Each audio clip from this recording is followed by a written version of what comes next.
Okay. Anything we need to take up before we get started? All right, you may call the next case. STJ LP versus Wanda, Kaye, Frensley et al.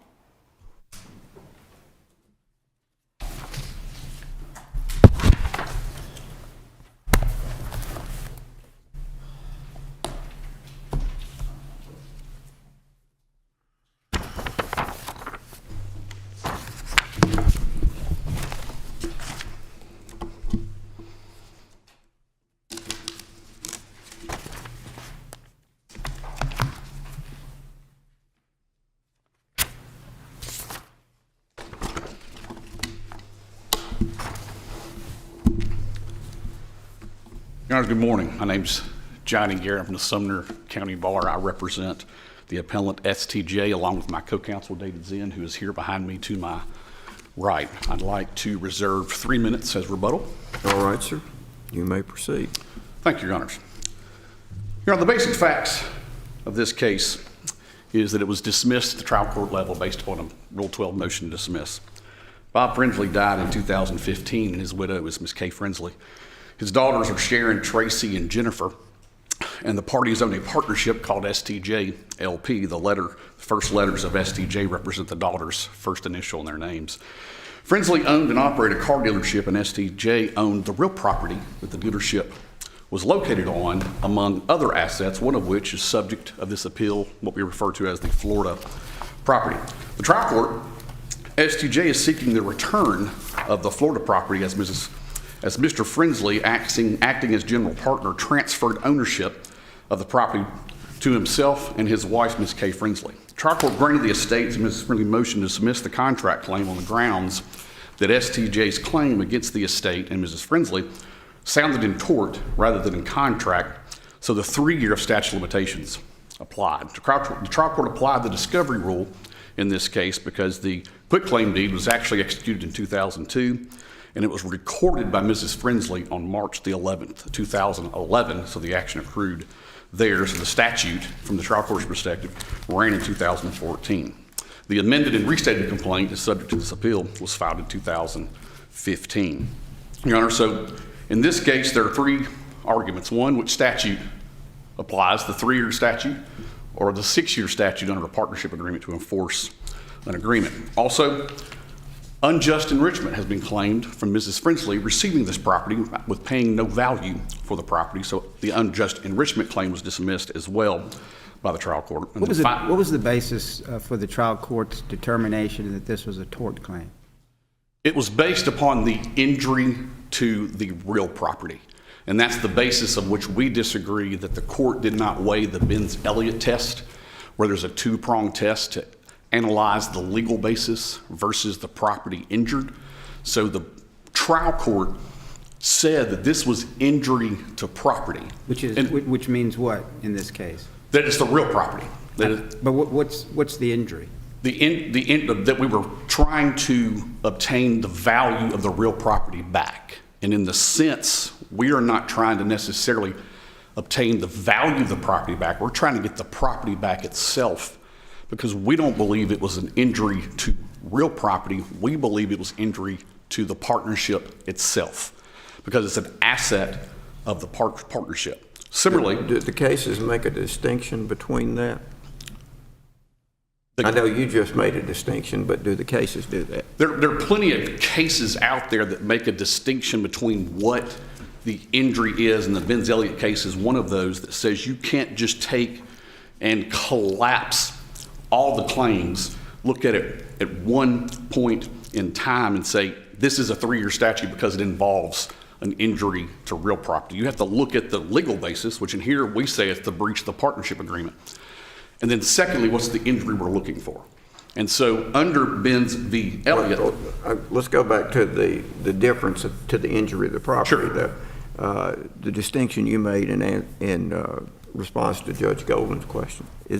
Is that distinction made in the cases? Yes, the distinction is made because it's not, here, we're not seeking an injury to the real property. In fact, our claim against— You're not seeking the value, you're seeking the specific property. That's right, Your Honor. And also during that 9 or 10-year time before the quitclaim deed was executed and it was recorded, STJ paid all property taxes, all expenses related to the real property, which is not injury to the real property. We have no problem with the real property. The real property is not devalued. We've not even asked or pled that in the amended complaint. We just say we want the property back because it violated the partnership agreement that existed at the time to the general partner, who was Mr. Frensley. He quitclaimed that to himself and his wife, and the partnership did not receive any money for that transfer. There was no consideration whatsoever for that partnership asset. So I would equate it to... Let me ask you this. Sure. So you're saying it's not a tort, it's a breach of contract, essentially. In other words, it's a claim under the agreement, under the partnership agreement. Yes, Your Honor. And As I understand it. that's right. If that's the case, what do you say about the argument that if it was a breach of contract and not a tort, that there should have been a claim made against the estate? That's right. Thank you for that, Your Honor. I would say that, one, at the time the claim was made for the year from the date of the decedent, there was no ascertainable way that we could figure out what the damage was to the partnerships with the trial court order. So we would agree with that. There was no liquidated damages clause in the partnership agreement. Although, theoretically, you could appraise the property and realize what that loss was to the real property. That's not what we're seeking under the partnership agreement, because we're seeking the return of the property. That's where I'm a little confused here. Right.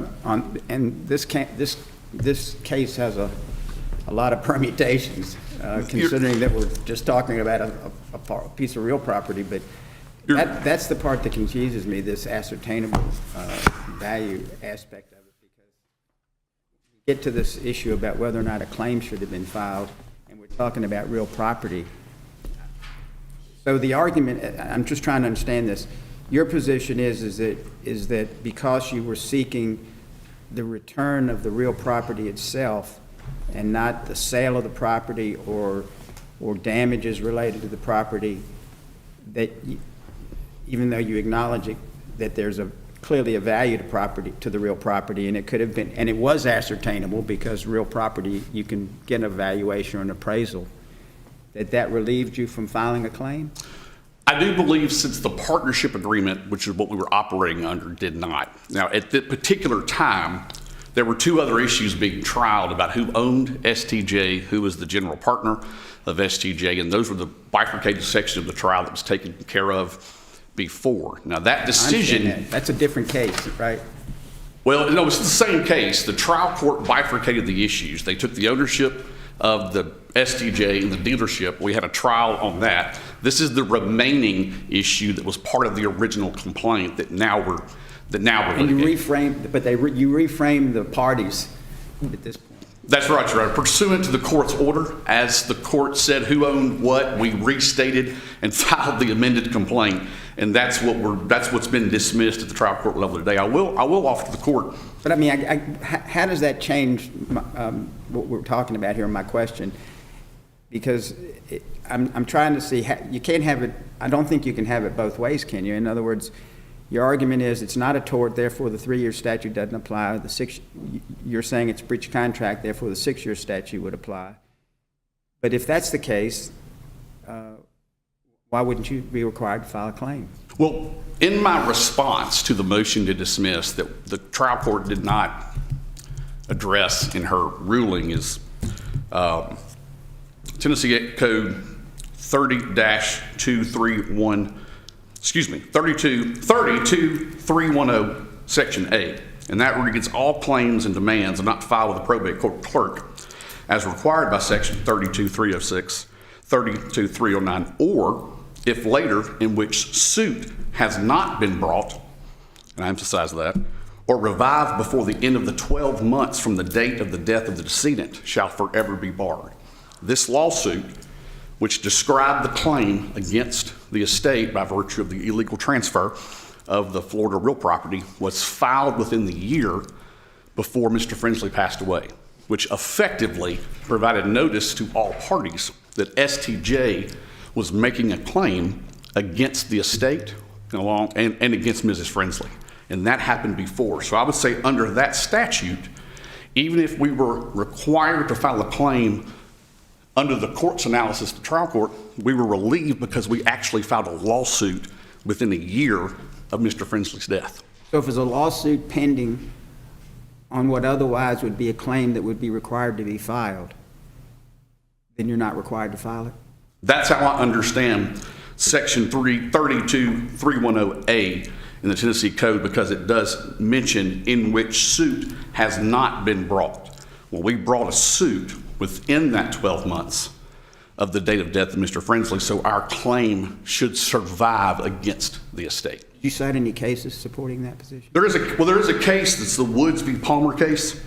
Now, this is not a case I believe that was part of our trial brief. This was in response to the record at the trial level from the response to their motion to dismiss. But the Woods v. Palmer case, it applied in that case the saving statute, and the court ruled that filing a claim against an estate is the equivalent of commencing an action. So in our logic, the reverse is also true. Since we filed a lawsuit applying Section 32310 Section A, since we filed a lawsuit within that 12-month period before Mr. Frensley passed away, we did not have to file a creditor's claim within the probate court. So the trial court didn't address that, because once the trial court addressed the statute of limitations, 3 years versus the 6 years, she didn't discuss the issue in great detail on whether or not the claim should have been filed, because she believed, that the trial court believed, that it just wasn't an ascertainable damages because we weren't seeking the value of the real property. We were seeking of an asset that was transferred out. It just so happened to be real property. She also found it wasn't a breach of contract claim.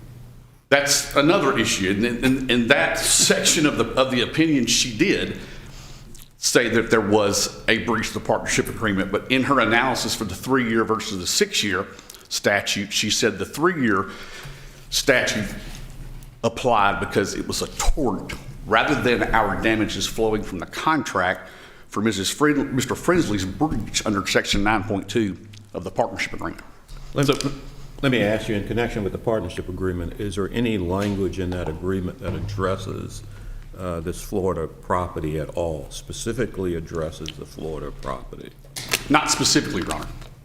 The section in the partnership agreement that we say was violated was Section 9.2 that opposes a duty on the general partner to safekeep the assets and its use. And it obviously, Mr. Frensley did not when he transferred the real property to himself and his wife on an individual basis without the knowledge of any other partners, his daughters, in STJ. And so there's no provision in the partnership agreement that required him to transfer the property that he owned individually to the partnership itself?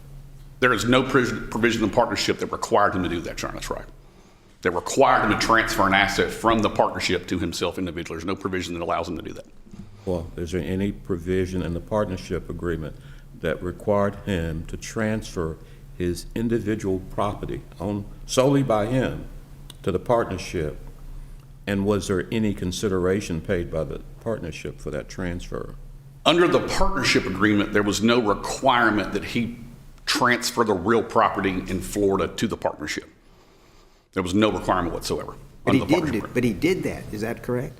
I believe he did do that. And that's the question. I mean, in other words, there was no requirement, but he in fact did that. It was part of the partnership. It was an asset of the partnership. I don't remember the exact date when Mr. Frensley, I believe Mr. Frensley separately transferred the property to STJ in the early 90s. But then somewhere down the road, it was transferred to STJ. And then from STJ, as his capacity as the general partner, he transferred it to himself and to his wife at that time, Mrs. Frensley.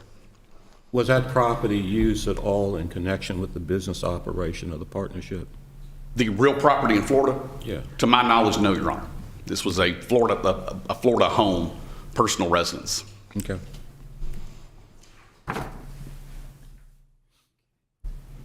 Okay, you used your time. You got your rebuttal time. Thank you very much. Yes, sir.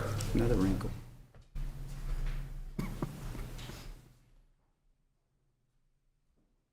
So are y'all splitting, or how's this working? Yes, Your Honor, we're splitting the time equally. Okay, well, equally is hard, so. Yeah, 1/7, 1/8. Okay. Are you sure? Okay, I'll take 8 then. Okay, all right. Good morning, Your Honors. I'm Hillary Denon from Gullett Sanford here in Nashville, and I'm here on behalf of Defendant Eppley Estate of Robert O. Frensley. The estate respectfully requests that the court affirm the trial court's order dismissing STJ's amended complaint. First, the trial court correctly determined that STJ's claims against the estate were sound in tort and thus applies a 3-year statute of limitations. Second, even if the court determines that STJ's claims are sound in contract, the claims are barred for failing to file a claim in the underlying estate administration.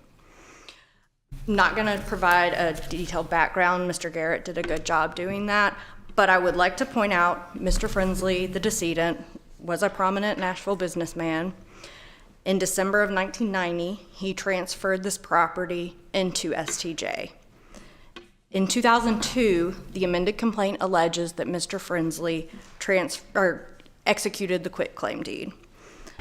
Additionally, they allege that in 2011, Ms. Frensley recorded the deed in Florida.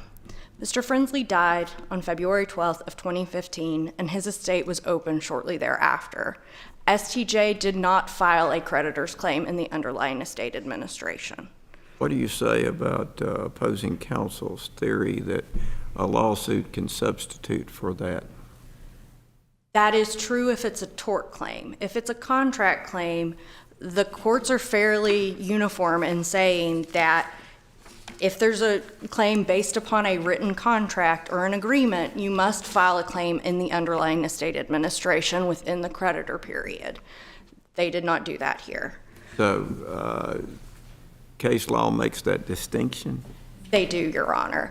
And the idea of the ascertainable damages that ascertainable damages that he discussed, the trial court used a case involving a non-compete agreement where they said that when you're dealing with a non-compete, the damages are speculative and remote. There's no way to determine the value. You've got to have proof on all of that. Here, that's not the case. Here, they are seeking either the recovery of the Florida property, or they admit they want the value of the Florida property. That is ascertainable. That's not what he said a moment ago. That is what is in his amended complaint. Okay. And as to the idea that they couldn't file a claim because there was this other lawsuit, it is very common for contingent claims to be filed. Courts recognize that you must file a claim even if you think it's a contingent claim. And that's Estate of Minto versus Markham. It's a 1981 Court of Appeals case. So they had the ability to file a claim. They just didn't do that. And so that's why, if it is a contract claim, they had to file within the 1-year creditor period, 1 year from the date of decedent's death, so by February 12th of 2016, and they did not do that. The cases support your argument that under that statute, if that only applies to a tort claim? Yes, Your Honor. I don't have a case in front of me, but Did you cite a case? We did cite a case. In your brief? Yes, Your Honor. Could they have both a tort claim and a contract claim here? I think that's possible, and that's where, if it is I think to recover against the estate under the contract theory, you still would need to file a creditor claim. It's not been addressed in the cases on what to do when there's kind of that dispute, but as a precautionary measure to recover against the estate, and just for a public policy, you want to be able to close an estate, and so it would just enable them to know that there's a claim out there. And that's the distinction I'm trying to, when you first said that, I was trying to work through it. What would be the difference? Because a claim is just notice.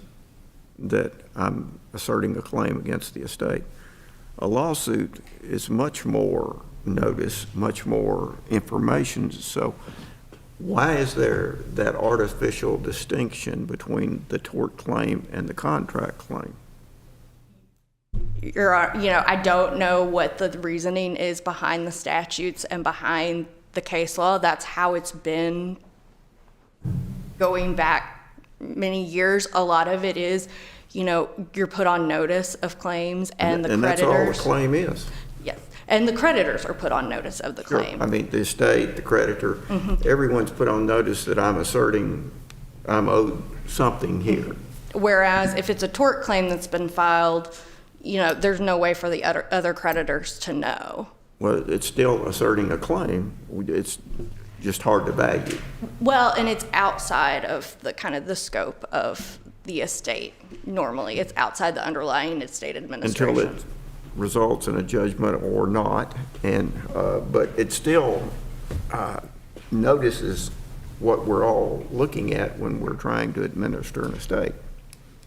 Yeah, I'm aware. And like I said, really, it's just the statute says that, if it's based upon a written contract, and the cases have said if it's based upon a written contract or a written document, you must file a claim in the underlying estate administration. And does the statute make that distinction, or is it just simply the case law that makes that distinction? It is the case law. Well, the statutes say that if it's based upon a written contract, you must file a claim following the procedures outlined in the code. The tort law distinction is one that is based in case law.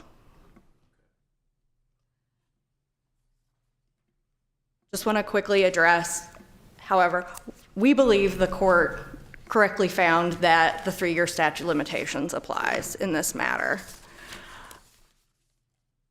So, as Mr. Garrett said, they used the Benz-Elliott test. STJ asserts that she did not correctly apply the test, but you look through her order and she determined the object or the gravamen of the complaint, and then she looked toward the damages sought. Now, STJ asserts that this is damage, well, they dispute the damage to property aspect of her finding. The distinction is this was injury to partnership property. This was not while we understand normally it's, this house was damaged, the cases state that it is more expansive than that.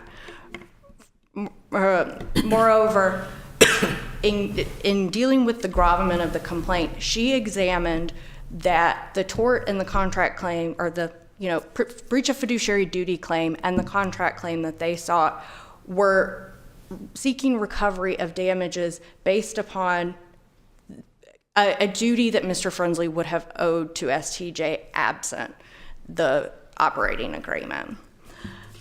I see that I'm almost out of time, so I would like to just say that the estate respectfully requests that the court affirm the trial court and find that STJ's claims are barred by the 3-year statute of limitations. And in the event that they do not find that it is bound, or that it is sound in contract, that you require them to file a claim in the underlying estate administration and find that they were barred. Thank you.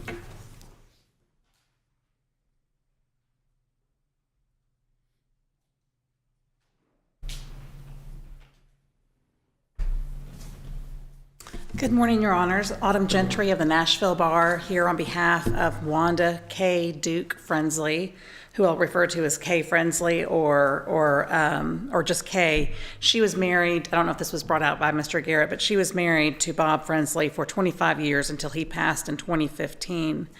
Now, I don't want to repeat what Ms. Denon has already discussed, but I do want to point out in the separate cause of action that STJ has alleged against Ms. Frensley, which is the unjust enrichment claim. We believe that the trial court properly dismissed that claim for failing to state a claim. And in doing so, the trial court went over the elements of unjust enrichment, one of those being that the plaintiff must demonstrate that it has exhausted all remedies against the person with whom the plaintiff enjoyed privity of contract, which would have been Mr. Frensley or his estate. The trial court found that the complaint contained no allegations that STJ attempted to exhaust its remedies against Mr. Frensley, the party with whom he was in privity of contract with STJ or his estate, and that by filing claims against, and that STJ also did not allege that any efforts to have done so would have been futile. And further, the trial court determined that, in fact, by filing this claim against the estate now, along with the claim against Ms. Frensley, the STJ is essentially admitting that the claims are not futile against the estate. So as a result, the trial court dismissed the claims for unjust enrichment. The trial court also properly rejected STJ's alternative argument, which was that STJ was in privity of contract with Mrs. Frensley because she was the primary beneficiary of that 1991 Frensley Living Trust, which holds 15% of the partnership interest. But the trial court found that there were no factual allegations alleged by STJ of any privity of contract between STJ and Mrs. Frensley, and did not assert a breach of contract claim against her either. Rather, there was only the unjust enrichment claim. And further, the court found that the only way that Mrs. Frensley could have been in privity of contract with STJ was at the time that Mr. Frensley passed, because he was the direct beneficiary of the income of that trust until his passing, which then that income stream passed on to Mrs. Frensley. So that did not happen until his death in 2015. Certainly, and I heard the court discuss this in previous cases this morning, there is a liberal pleading standard. However, the Supreme Court has said that there does not need to be minute detail of the facts that give rise to a claim, but it must contain direct allegations on every material point necessary to sustain a recovery on any legal theory. And STJ just did not do that. Was there ever an effort to amend the pleadings? They were amended several times, but not to include a breach of contract claim against Mrs. Frensley.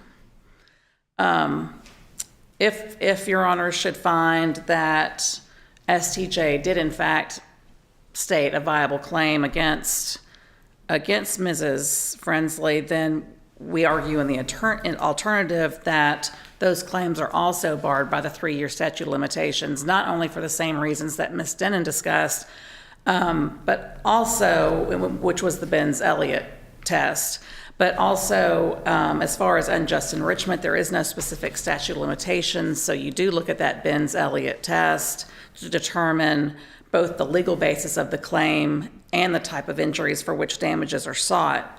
But regardless of how STJ characterizes his causes of action, the gravamen of its second amended complaint was that Bob Frensley violated his fiduciary duties by performing a deceptive and secretive action by secretly and wrongfully conveying legal title to the Florida property on behalf of STJ to himself and his wife without knowledge of the partners.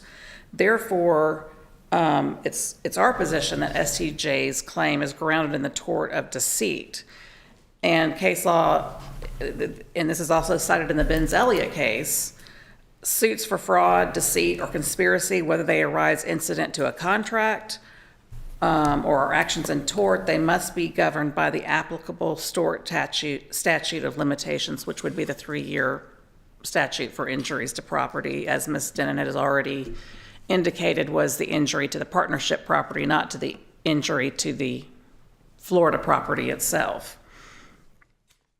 In the alternative, again, should the court find that there is a viable claim for unjust enrichment against Mrs. Frensley, in the alternative, Ms. Frensley also argues that the unjust enrichment claim is barred by gross laches.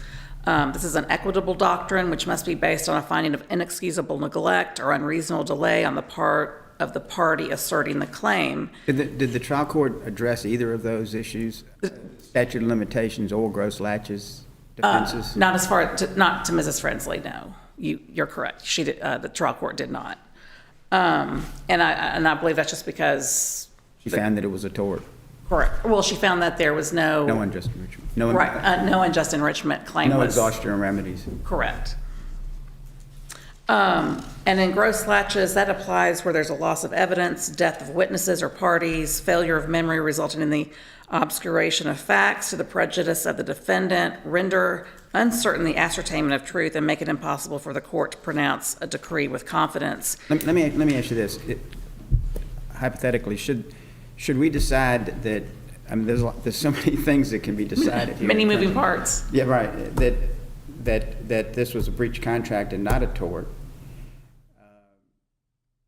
And then the decision need to be made about whether or not the claim needed to be filed.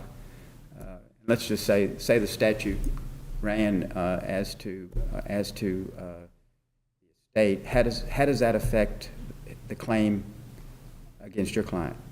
For the unjust enrichment. Unjust enrichment. That would also be under that 3-year statute of limitations. For the unjust enrichment, which does not have a statute of limitations, you do look to that Benz-Elliott test about whether, what is the basis for the legal claim and what are the damages being requested. But if the determination that the trial court made was incorrect, that it was not a tort, that it was breach of contract, how would that apply? Then that's when we have also relied on and adopted in our brief the estate's argument about, and I'm assuming you're saying if the court should find that unjust enrichment was sufficiently pleaded. Yeah. We would rely on the estate's argument about that there was no claim filed within the estate administration. And I see I'm out of time. Thank you.